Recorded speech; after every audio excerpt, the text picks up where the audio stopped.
Pessoal, estamos esperando o professor Cássio. Assim que ele chegar, nós começamos a nossa conversa hoje sobre a recuperação de empresas e as novas tecnologias.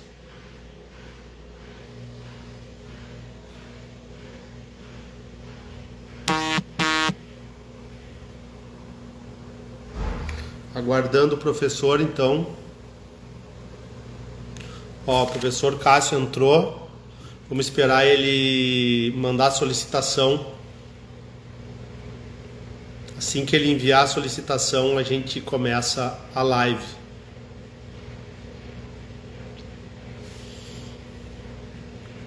Então,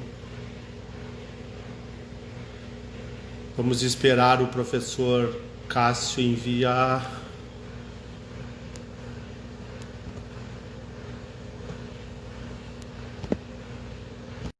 E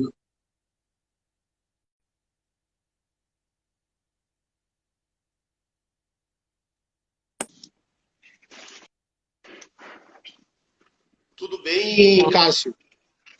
Tudo Tudo bom? bom? Como é que você tá? Fazia tempo que eu não falava com o ano sobre estudar. É verdade. Legal E aí, conversar. como é que você tá? Tudo bem? Cássio, tudo em ordem. Vamos fazer uma conversa, assim, bem informal, tá? Sem. Claro, ótimo.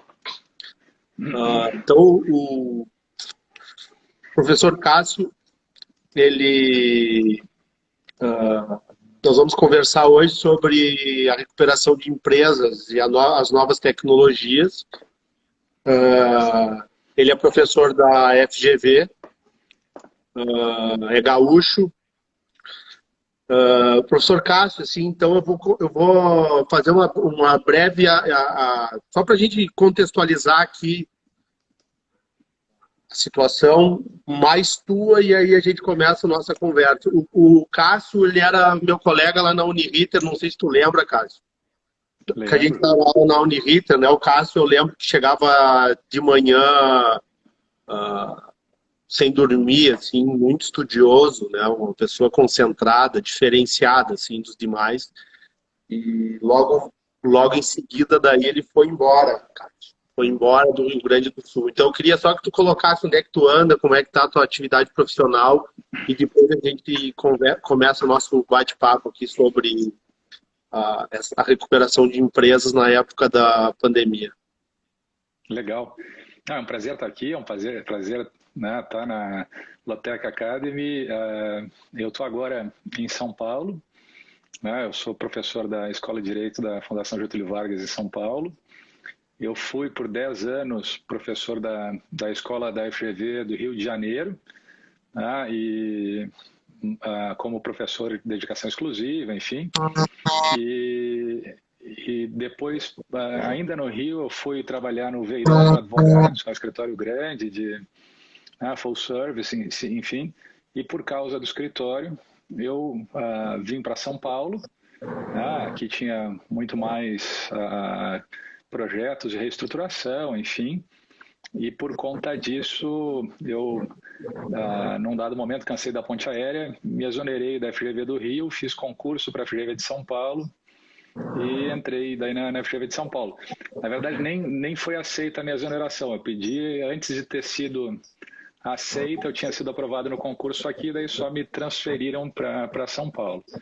E faz agora um ano que eu saí do Veirano, né? Eu fui sócio do Veirano e agora eu trabalho só como professor na fundação e me dedico a fazer pareceres, né, trabalhar com disputas bem mais localizadas e daí, enfim, como um consultor.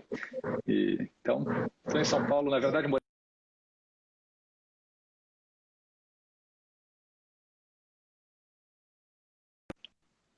É o meu ou dele. Deu uma travadinha agora, foi. deu. Tirando uma Eu acho que eu travada. vou tirar aqui. Eu vou tirar o Wi-Fi. Tá bom.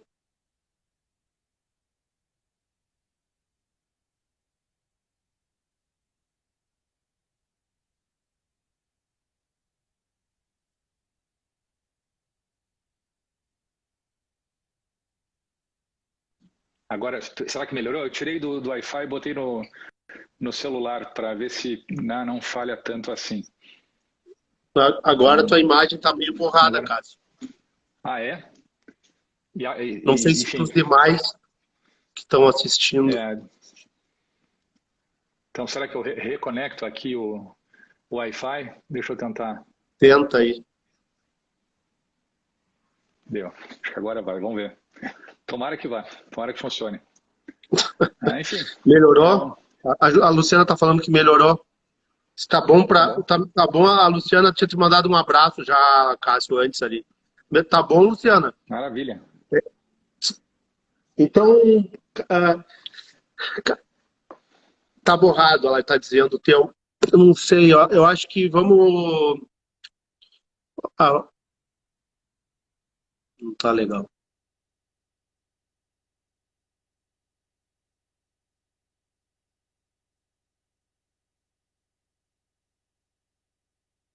Vamos recomeçar, Cássio, eu acho. Vamos ver. Como é que tu tá aí agora? Funciona. Eu enxergo bem. Eu enxergo bem. Tu enxerga? Então vai. Ah, Mas é que não tá saindo tua voz. vocês não estão me ouvindo? Não. Tá ruim? Agora sim. Mas tá Então eu acho que vai meio. funcionar. Ah, Cássio, então nos fala um pouco da recuperação de empresas e porque justamente agora tu vê bem, nós estamos numa situação, tá ficando bom agora, Cássio, de novo, tu vai indo e indo. Nós é, estamos numa situação complicada, porque o país está em crise, eu imagino a quantidade de empresas que estão com problema, né? Então eu acho que o assunto não tem mais, não podia ser mais oportuno. Além da recuperação de empresas, a gente tem um outro fator que agora é a impossibilidade de se reunir presencialmente, porque até então eu acho que tinha até um link entre recuperação de empresas e a reunião das pessoas para decidir ao menos no imaginário de todo mundo, né? A empresa está com problema, não consegue pagar suas dívidas, aí pede a falência, enfim, dela, e aí tem que se reunir lá os credores para deliberar o que fazer. Então, eu queria que tu começasse o assunto nos explicando, assim, como é que está, o tema, o que está acontecendo hoje. o tema é um tema muito importante, né? O tema da relação entre o direito da insolvência, as regras jurídicas que lidam com situações de insolvência empresarial, especialmente, mas não apenas. É um tema muito relevante e tem conexões muito fortes com inovação, desenvolvimento, né? E a tecnologia. Acho que é um tema bastante caro para todos os que estão envolvidos com a Lotec Academy, porque no final das contas, quando se fala em legal tax ou law tax, enfim, né, o desenvolvimento de novas tecnologias para atender a demandas jurídicas, vamos dizer assim, né? A gente está falando, no final das contas, de empreendimentos que são, no mais das vezes, startups. Né? São empresas que são formadas, são constituídas a partir de uma determinada ideia, algum determinado conceito, a captação de recursos para que se possa desenvolver esse conceito, e daí existem algumas variações de como captar esses recursos, né? Pode ser por algum investimento, alguém que entra então com participação de equity, né? Participação acionária no empreendimento, né? Então empreendedores de venture capital, mas também se tem feito venture debt, que é ao invés de entrar um financiador no capital da companhia, né? Como acionista, enfim, entra como financiador por dívida, quer dizer, empresta dinheiro para que aquela startup possa desenvolver o seu conceito, É enfim, o possa anjo, ganhar é o escala. anjo. É um investidor anjo, enfim, né, mas que pode entrar Isso. por equity ou por dívida e até que aquela startup consiga ganhar escala, enfim, daí se vai chegar num dado momento de maturação do investimento, daí se vai definir qual vai ser ou a saída ou a abertura de capital e assim por diante, mas daí já deu tudo certo e, enfim, Sim. né, o empreendimento seguiu à frente. Só que tem um problema aqui, né? Que startups têm ideias muito boas, pensam conceitos muito bons, mas não necessariamente esses conceitos vão conseguir atrair, né, demanda específica de mercado. Pode haver algum concorrente que tem alguma ideia melhor, pode haver certos obstáculos, até mesmo tecnológicos, de implementação daquele conceito, né, e de ganhar escala, enfim. Enfim, há uma série de riscos envolvidos na atividade de startups portanto, né, um alto número de empreendimentos de startups tende a não funcionar. Faz parte do Sim, jogo, quer dizer, você tenta desenvolver aquele conceito, enfim, a cada 100 startups é um número reduzido que vai, ter, acho que, um bom resultado, e um número mais reduzido ainda que vai chegar ao unicórnio, vai conseguir gerar valor de modo muito expressivo. Portanto, a questão que fica aqui, né, que eu faço, não é com relação àquelas empresas startups que vão conseguir gerar valor e que vão ganhar escala e que vão até chegar a unicórnios, mas com aquela grande maioria de startups que, no final das contas, não vai ir para frente, que faz parte do jogo, enfim, tem que tentar arriscar, empreender, enfim, né? O que vai acontecer com essas startups? Enfim, o que acontece com os investidores que colocaram dinheiro nessa startup? E o que acontece com os empreendedores que se envolveram, né, com essa startup e colocaram as mãos à obra, né, enfim, para tentar concretizar, enfim, aquele conceito, aquela ideia. No final das contas, a resposta a essas perguntas vai definir muito do sucesso ou não de um modelo de startups e de desenvolvimento de tecnologia num dado país. Enfim, portanto, no final das contas, a resposta a essas perguntas, o que acontece quando dá errado? sim, que é o que dá mais errado. Que é o que mais acontece, é o que decide, no final das contas, se empreendedores vão estar dispostos a tomar o risco desses empreendimentos, né, empreender com o risco, e se investidores vão estar dispostos também a fazer investimentos com esse dado risco. Ou, em outras palavras, então, no final das contas, as leis de falência, de recuperação, que lidam com insolvência, né, com aqueles empreendimentos que não funcionaram, que não deram certo, são leis que têm, conforme elas sejam desenhadas, elas têm efeitos ex ante, quer dizer, antes mesmo de existir a insolvência, de existir a crise, os investidores, os empreendedores, enfim, vão tomar decisões olhando, se der tudo errado, o que acontece? Isso. Dependendo do desenho da legislação, quanto a os efeitos ex ante, dessa legislação, a gente vai ter mais ou menos investimentos em empreendimentos de startups, e venture capital e assim por diante. Então, todo mundo conhece o caso da Califórnia, enfim, como sendo um grande celeiro de startups, mas um caso recente, que é bastante discutido no meio, é o caso de Israel, que reformou há pouco tempo a sua lei de falências, pensando expressamente, declaradamente, nos efeitos ex ante dessa legislação, e como a legislação de falências poderia afetar a disposição de empreendedores e investidores de assumirem riscos em startups. Então, a gente pode desenhar a lei de falências pensando nesses riscos, tentando minimizar esses riscos, enfim, e de modo a tentar incentivar que haja maior investimento, maior empreendedorismo, enfim, em startups. É por isso que o Banco Mundial, quando vai avaliar a qualidade das leis de falência de vários países, enfim, criar um ranking de qualidade das leis de falência de vários países diferentes, está preocupado em como essas leis podem promover empreendedorismo, podem promover inovação tecnológica, enfim, embora uma lei de falências não diga respeito diretamente à tecnologia, não diga diretamente respeito à inovação, enfim, mas a lei de falências interfere diretamente na disposição de empreender e assumir riscos e de financiar por dívida ou equity empreendimentos arriscados. E, portanto, leis... Porque, exato, isso é a questão aquela que todo mundo fala da segurança jurídica, né? Porque se não tem segurança jurídica, o investimento diminui, tem que ter um mínimo de segurança para... E a segurança não só para quando a empresa está constituída, mas quando ela vai ser desconstituída também, né? Também, exatamente. No final das contas, é uma questão de previsibilidade, é uma questão de como, né, o direito vai lidar com essa situação de crise e de insucesso empresarial de uma forma previsível.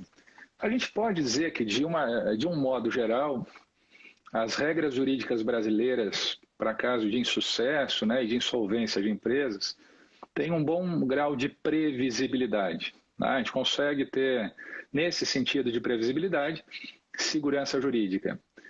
Só que, né, o problema é que, às vezes, a gente tem uma boa previsibilidade com relação a regras que são ruins. Então, tem regras boas, mas tem regras também que não são tão boas assim. E quando a gente sabe que, se der errado, enfim, né, o que vai acontecer tem previsibilidade e não é tão bom assim, isso cria desincentivos para que haja investimento em inovação, que haja, né, investimento em desenvolvimento de tecnologias e startups e assim por diante. Então, é isso que a gente tem que pensar.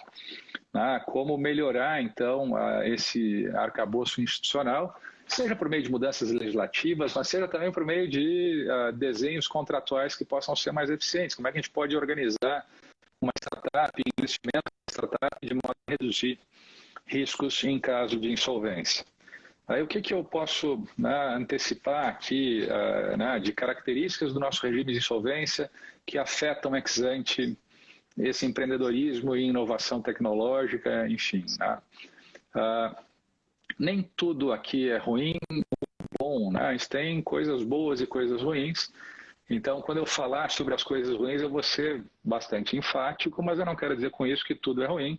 E também eu vou falar de coisas boas, mas nem por isso eu vou ser enfático também, mas nem por isso eu vou negar que existem coisas ruins. A gente tem que ter acho que um realismo aqui para lidar e serenidade para lidar com as características do nosso sistema.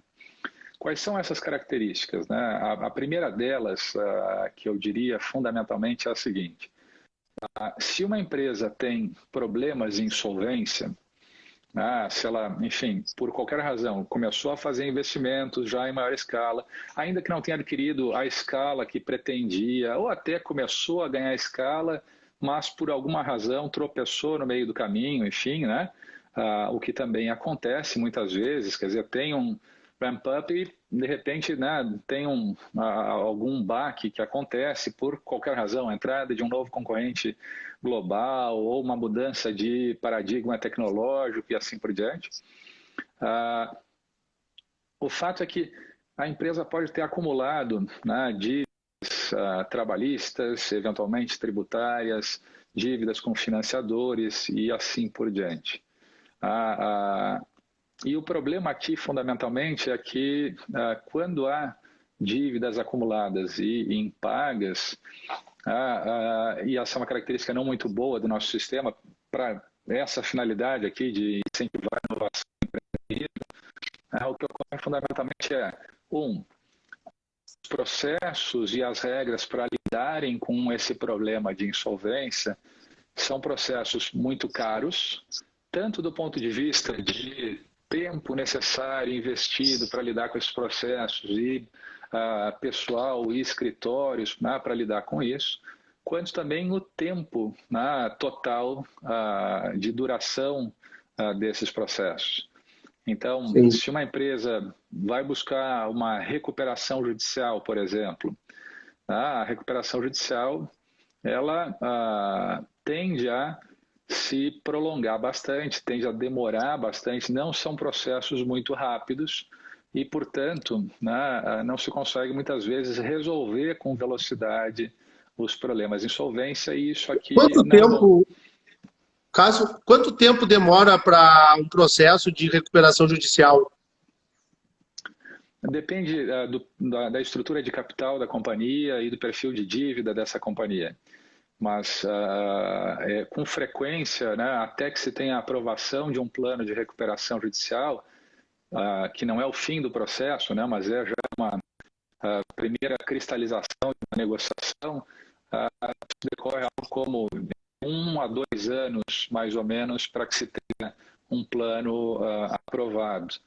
Muitas vezes, do que 2 anos para aprovar um plano, e mesmo depois da aprovação do plano, tem empresas que ficam em recuperação judicial, dependendo da estrutura de dívida, por muitos anos. Tem empresa que fica 10 anos em recuperação, para tentar ter alguma proteção contra credores fiscais. Então, Sim. se o perfil de dívida for eminentemente tributário, tem essa distorção que acontece, enfim. E isso é um problema, porque no final das contas, enquanto dura um processo de recuperação judicial, se continua investindo recursos naquele processo e a empresa vai tendo impactos reputacionais, vai perdendo valor, enfim. Sim. E aqui é um problema importante para empreendedores, que é fundamentalmente o seguinte: às vezes o empreendedor teve aquela ideia e empreendeu, arriscou, não deu certo, quer passar a régua e tentar a próxima. Vamos para a próxima iniciativa, para o próximo empreendimento, enfim. E o fato é que uma recuperação judicial demorada dificulta isso. Quer dizer, qual é o investidor que vai emprestar recursos ou se associar a alguém que está ainda resolvendo um problema de insolvência? A mesma coisa em caso de falência. Quer dizer, se for a hipótese da falência da empresa, os processos de falência são muito demorados, enfim, muito mais do que 2 ou 3 anos, e não contam com a liberação de dívidas rapidamente. E aqui tem uma característica importante que é, dependendo das dívidas que a empresa tem, os acionistas da empresa ficam expostos a essas dívidas também. Isso, esse que é o problema. Dívidas, esse é um grande problema. Por quê? Porque os credores trabalhistas podem chegar no patrimônio de sócios e, independentemente de esses sócios terem ou não ingerência na empresa, enfim, o processo de execução trabalhista é muito agressivo, é muito assertivo, enfim. E qual é o problema disso? É que se os credores trabalhistas chegam nos sócios e não existe algum procedimento ou regra que possibilite que os sócios tenham uma liberação das suas dívidas rapidamente, esses sócios e financiadores não vão conseguir resolver o seu problema.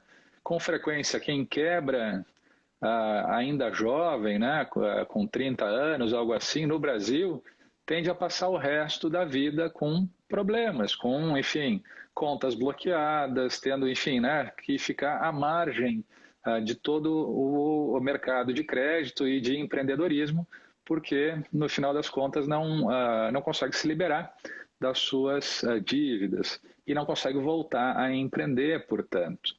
Isso aqui é um problema importante, né, que tem que ser endereçado, porque, do contrário, né, se a gente continuar tendo esses processos que são demorados, que não liberam as pessoas das dívidas para empreenderem novamente, que o nome fica sujo, que penhoras vêm atrás e tal, duas coisas acontecem. Ou uma coisa acontece, né? Empreendedores têm maior receio de empreender. Eu não vou empreender em startups que envolvem risco maior. Deixa eu ir para investimentos feijão com arroz, onde o retorno é menor, mas o risco também é menor. Então, vai me dar aquela, né, segurança. Enfim, deixa eu comprar imóveis, deixa eu, enfim, fazer algo bastante conservador. CDB ou coisas do gênero. Exatamente, quer dizer, se empreende menos.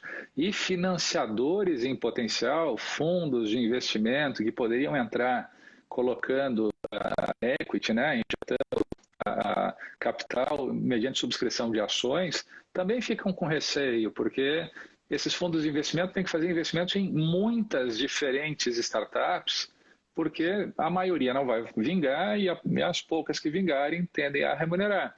Só que o fato é que se as que não derem certo, né, ficarem com dívidas que contaminam o investidor e os demais investimentos que deram certo, esse investidor vai ficar com receio de colocar recursos em startups aqui no Brasil, né, por conta de uma inexistência de limitação da responsabilidade dos acionistas e por aí vai.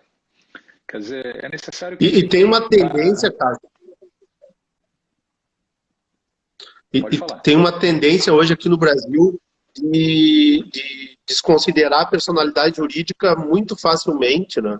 A Luciana ali, que é a nossa diretora aí da Lotec, disse que com a reforma trabalhista ficou mais difícil, né? Mas mesmo assim, eu acho que a quantidade, a facilidade hoje de atingir o patrimônio pessoal dos sócios, isso realmente deixa as pessoas assustadas. Eu vou Muito. investir, eu entro como investidor e aí depois eu saio com prejuízo, além de ter o risco do negócio próprio, Exato. aí eu tenho o meu risco do meu patrimônio pessoal e pelo ralo junto. Né?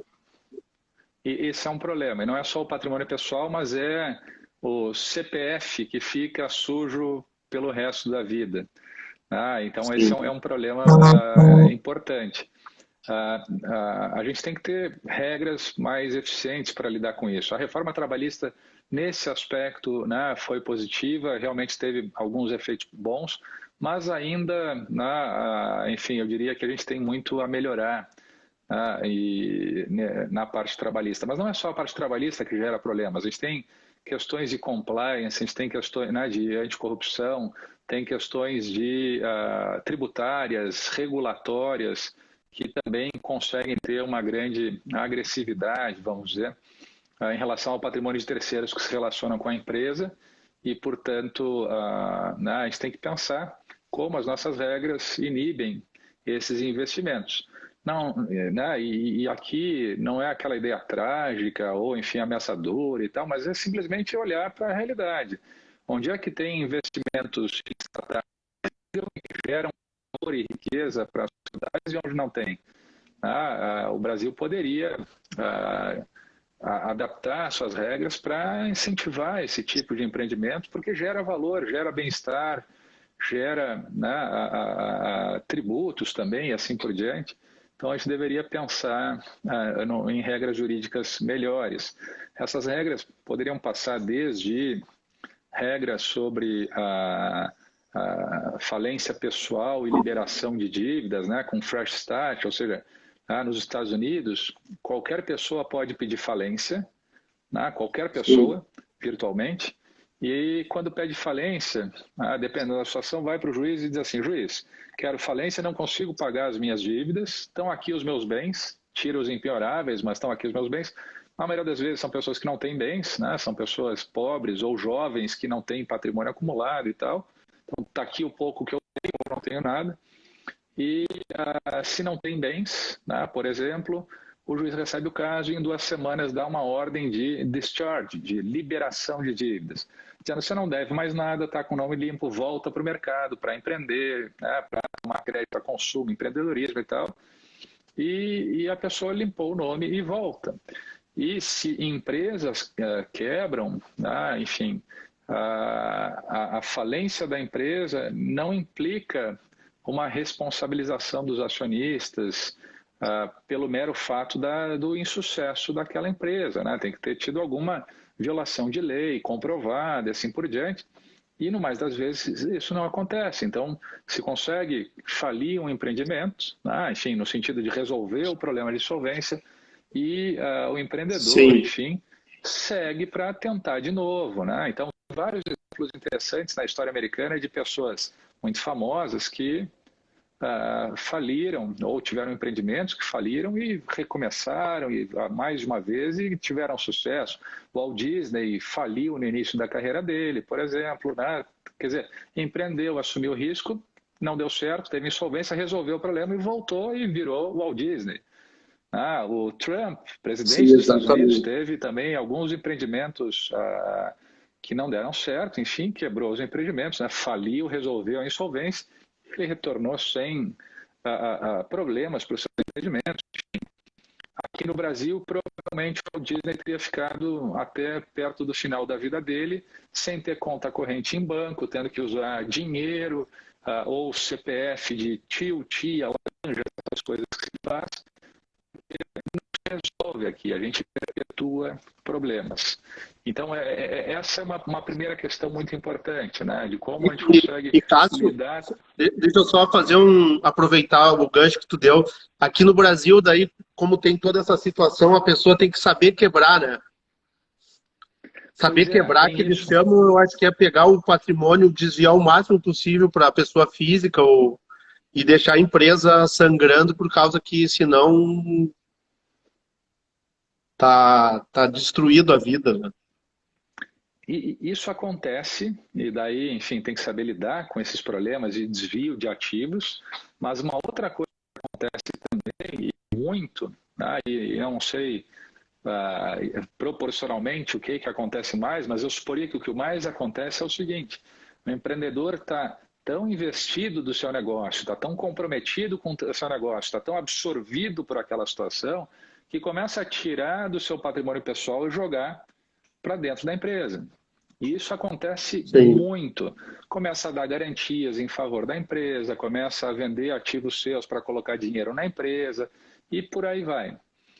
Então, essa ideia de quem vai quebrar antes desvia ativos e tal, acontece. Então, tem que saber lidar com isso e reaver esses ativos de fato. Mas também acontece o oposto, que é a empresa vira, né, as pessoas vão e tentam realmente, porque acreditam, né, no seu trabalho, na sua dedicação e tal. E a gente tem que saber lidar com isso, tem que resolver esses problemas rapidamente, porque do contrário a gente não cria incentivos a empreendedorismo e a inovação, em especial em áreas que envolvem grande risco. A tecnologia envolve risco, tem que tentar e vai arriscar, e, enfim. E na maioria das vezes não vai dar certo, daí tem que conseguir voltar para tentar de novo. Sim. Isso aqui não pode ser fim do jogo para o resto da vida, né? De um ponto de vista de investimento, tem algumas coisas, alguns negócios interessantes que têm que ser pensados, que são o seguinte: se alguém financia um empreendimento por equity, né, por subscrição de capital de ações de uma companhia, esse investidor vira acionista. E quem é acionista tem uma maior exposição pelas dívidas da companhia, por regras de desconsideração da personalidade jurídica, por solidariedade, assim por diante. Com frequência, se a empresa quebra, os credores da empresa tentam chegar no patrimônio dos acionistas e o fundo de investimentos, esse investidor anjo, que coloca recursos enquanto acionista, fica exposto a esse tipo de responsabilização. Isso aqui é um problema, evidentemente, né? Que faz com que aqui no Brasil se tente desenvolver também, isso eu não sei se é uma tendência também global, enfim, mas financiamentos não por equity, mas por dívida. Ao invés de o Venture Capital entrar como acionista da companhia, entra como financiador por dívida, empresta dinheiro para a companhia, e daí você tem que conseguir constituir garantias a esse financiador quanto à recuperação do seu crédito em caso de insolvência, mas também conseguir construir mecanismos pelos quais esse financiador que correu esse risco, ao emprestar dinheiro, também capturar o upside desse investimento. Por que razão isso? Porque se eu entro como acionista de uma empresa, no início dessa empresa, e depois a empresa cresce e valoriza, eu tenho uma participação, um percentual dessa empresa, a minha fração cresce à medida em que a empresa cresce, ou seja, eu mantenho aquela fração sobre uma porção maior, então o crescimento da empresa é capturado, esse valor, pelo acionista. Só que quem é credor, financiador por dívida, tem um crédito, né? Tem uma fração fixa, um valor fixo em relação à empresa. Então, a empresa, bom, essa empresa do investimento tem que pagar 10 milhões de reais mais juros, e a empresa tenha crescido e se tornado uma empresa multimilionária do financiador. Então, você tem que pensar em mecanismos de investimento que, de um lado, protejam o investidor contra essas desconsiderações da personalidade jurídica, esses problemas relacionados, né, a uma excessiva responsabilização de terceiros que o sistema brasileiro tem, então protegendo, e ao mesmo tempo segurando o investidor por dívida que tenha né, aqui o retorno, né, que capture dessa consiga, enfim, participar do sucesso da empresa, caso ocorra, e daí para isso se tem que pensar acordos de investimento que estabeleçam opções ou call options, opções de compra, de participação acionária, ou enfim, bônus de subscrição de ações da companhia, enfim, há determinados valores já estabelecidos para que esse investidor possa crescer.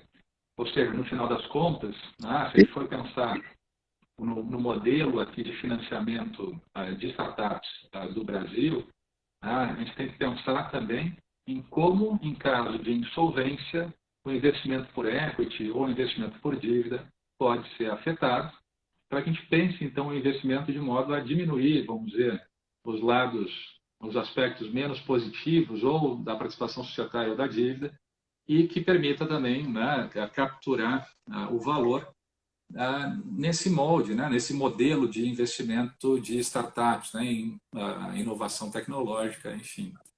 Então, tem que conhecer essas regras brasileiras, vamos dizer. Cássio, me diz uma coisa, como é que está funcionando a questão da assembleia hoje, na hora da recuperação das empresas? Já que tu não tem mais como fazer presencial.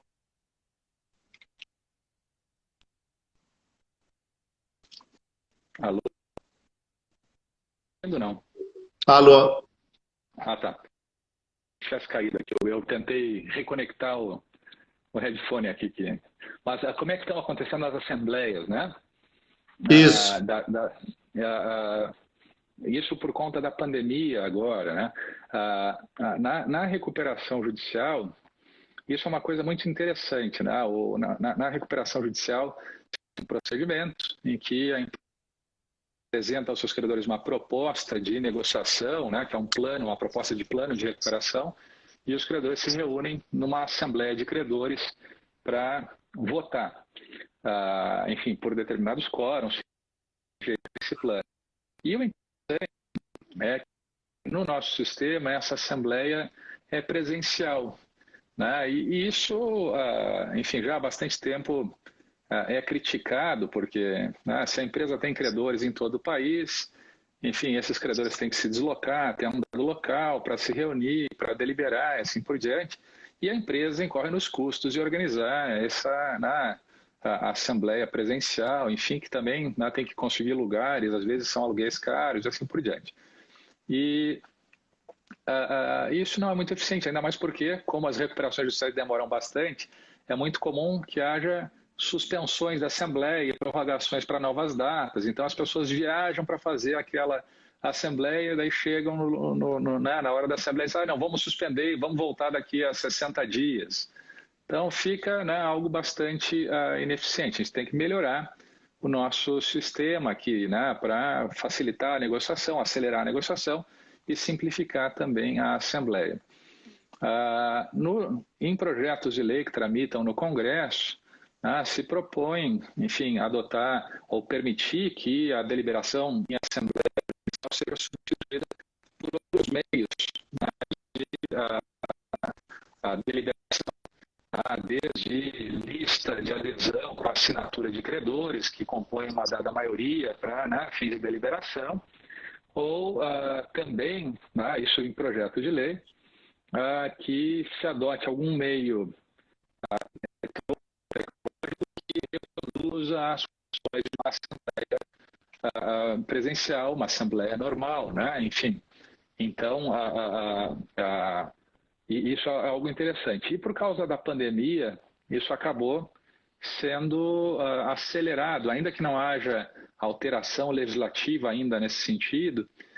O CNJ, por exemplo, baixou recomendações, e uma das recomendações do CNJ, se não me engano, essa aqui foi a 63, uma das coisas que dizia olha, é melhor fazer quando possível, enfim, né, assembleias de credores virtuais, enfim, por sistemas que reproduzam as condições de deliberação numa assembleia. E há empresas que desenvolveram sistemas para esse tipo de assembleia, enfim. Desde o início da pandemia, teve alguns casos importantes, grandes, enfim, que adotaram esse modelo de assembleia virtual. No caso da Odebrecht, por exemplo, que havia várias empresas com vários credores, enfim, ali por meados de março, né, para final de março, início de abril, não recordo exatamente o mês, mas se determinou, né, foi um pouquinho, acho que depois da recomendação, então foi início de abril, se determinou a realização de assembleia virtual por conta do problema da pandemia, enfim, né, e foi uma experiência bem sucedida. E eu creio que, em muitos casos, esse tipo de tecnologia veio para ficar, porque reduz realmente custos, não tem que viajar e deslocar as pessoas conseguem se comunicar efetivamente por esse meio, né? Enfim. E além disso, né, assim, a Assembleia de Credores presencial na recuperação judicial é muitas vezes um espaço mais teatral do que de negociação efetiva. A negociação acontece antes, os acordos são fechados antes, né? E a recuperação judicial e a assembleia, perdão, acaba sendo um momento para cristalizar aquele acordo que já está formado. Né? Quer dizer, não se vai negociar Sim. na assembleia. Às vezes são negociados ajustes, enfim, mas no mais das vezes não. Então, se é assim, se os acordos são fechados já antes, as coalizões majoritárias são formadas antes, por que a gente vai ter que ter esse custo? A empresa arcar com esses custos, os credores também com os custos, quando, naqueles casos que for possível, né, reproduzir por meio digital as condições de uma assembleia. Eu acho que isso tende a mudar e né, eu espero que Tu no acha, futuro a então, gente cara, tenha algo... tu acha que veio para ficar a Eu creio que assembleia, sim, essa eu creio que forma sim. virtual de assembleia, tanto na assembleia das SAs, enfim, ou da recuperação da empresa, tu acha que esse modelo de novo vai ser Eu adotado creio, assim? eu creio que sim, porque à medida em que a tecnologia se difunde, se verifica a segurança dessa tecnologia para identificar a titularidade do crédito de quem vota e assim por diante, né, para evitar manipulações e tal. E, ao mesmo tempo, essa tecnologia ganha escala, enfim, ela vai ficar mais acessível e, portanto, vai ser mais utilizada. Uma das possíveis até nos Estados Unidos, as votações ocorrem pelo correio. Você manda para os credores a cédula, se o voto aí é devolvido depois. Aqui, se a gente for em licitações e em contratações públicas, existe pregão online, né? Você tem sistemas em que as pessoas se credenciam, acessam e podem participar de um dado pregão, enfim, que é de alguma maneira manifestar vontade, enfim, deliberar poderia ser feito também por sistemas análogos. Então, no final das contas, eu acho que sim, eu acho que isso é uma coisa muito positiva, e acho que no final vai acabar substituindo as assembleias presenciais, porque são mais custosas, menos eficientes, enfim, e Sim. as pessoas acho que gostaram dessa experiência de Porque conversas e reuniões virtuais. Acho que é bom.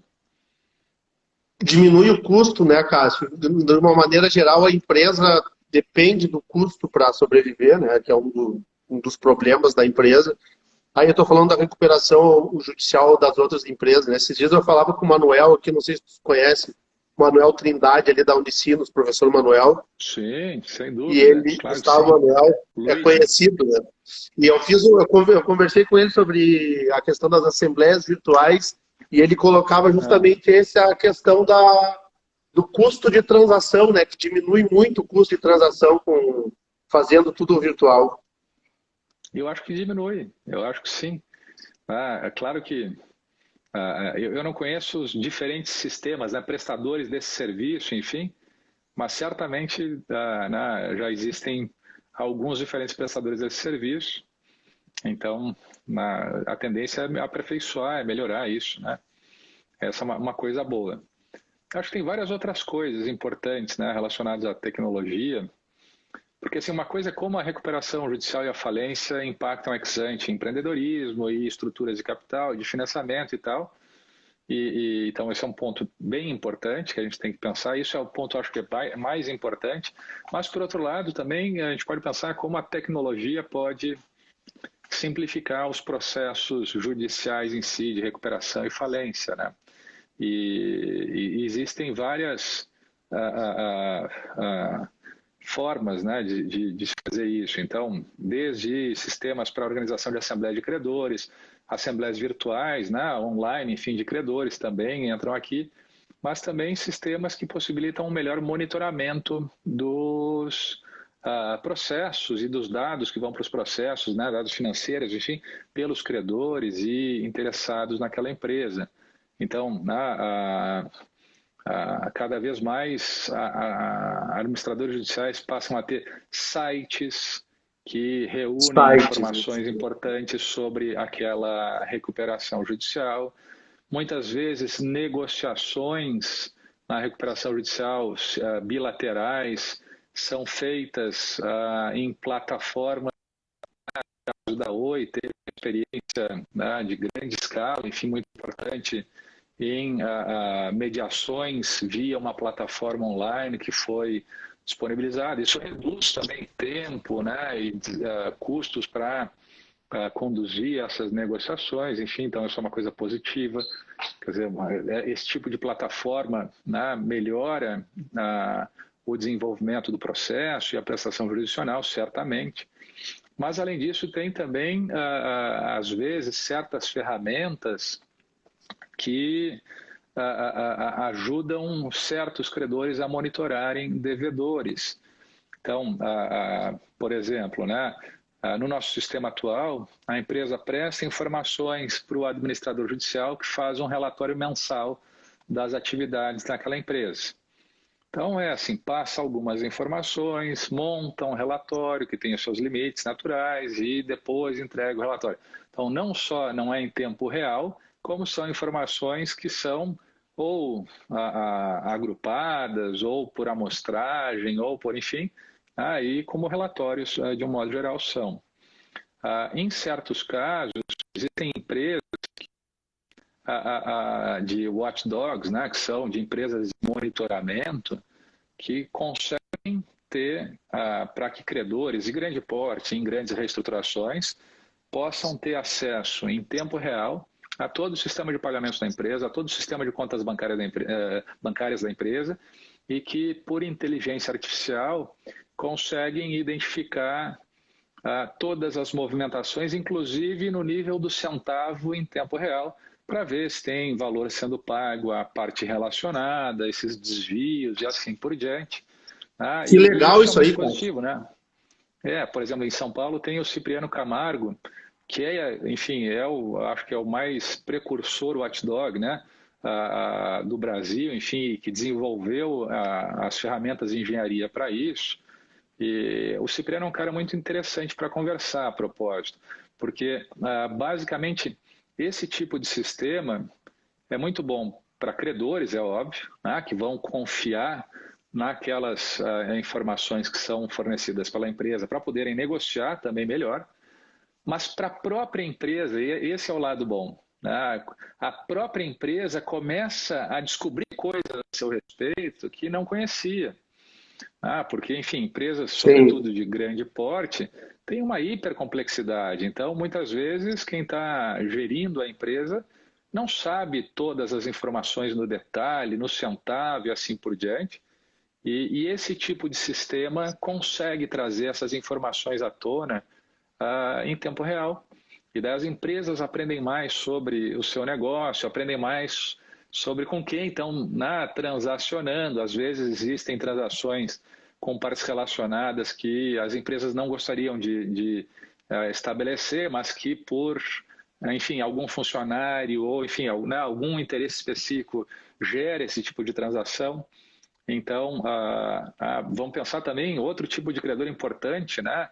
Credores públicos aqui por multas e acordos de leniência e indenizações anticorrupção que querem saber se realmente a empresa está adotando as melhores práticas de compliance e está, enfim, pagando o valor da leniência da forma correta e como deveria ser e assim por diante. Quer dizer, são sistemas de monitoramento que são tecnologia, né, bastante avançada e que hoje em dia esses sistemas são utilizados para casos muito grandes, com credores de grande relevância, né, enfim, que realmente estão dispostos e precisam utilizar isso, e para empresas muito grandes que precisam também, estão dispostas a financiar esse tipo de estrutura, mas à medida em que isso for ganhando escala e a tecnologia for, vamos dizer, se tornando mais comum, enfim, eu creio que isso tende a ser algo que vai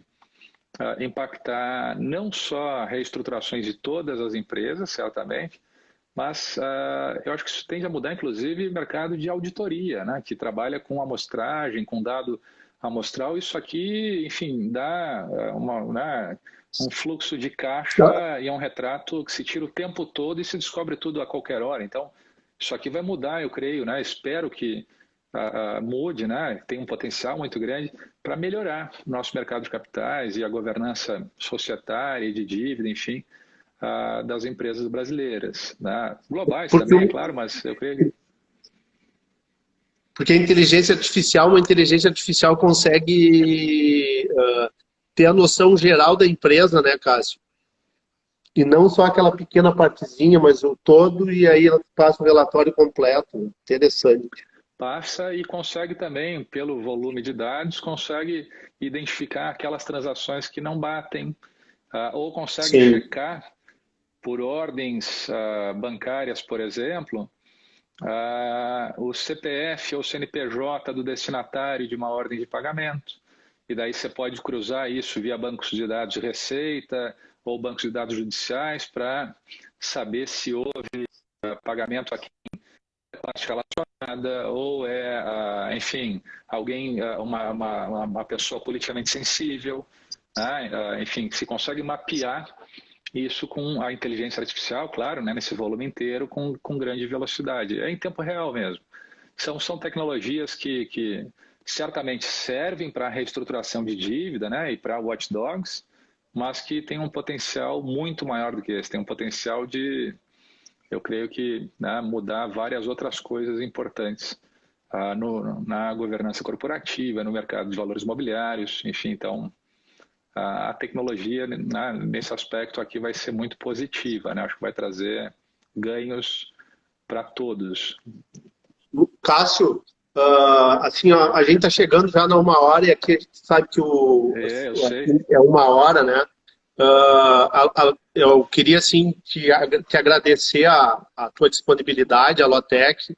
A Luciana, que é a diretora, está dizendo que a inteligência artificial realmente é muito importante, né? Então, acho que a Lotec, assim, como instituição, como startup, que agradece a tua participação.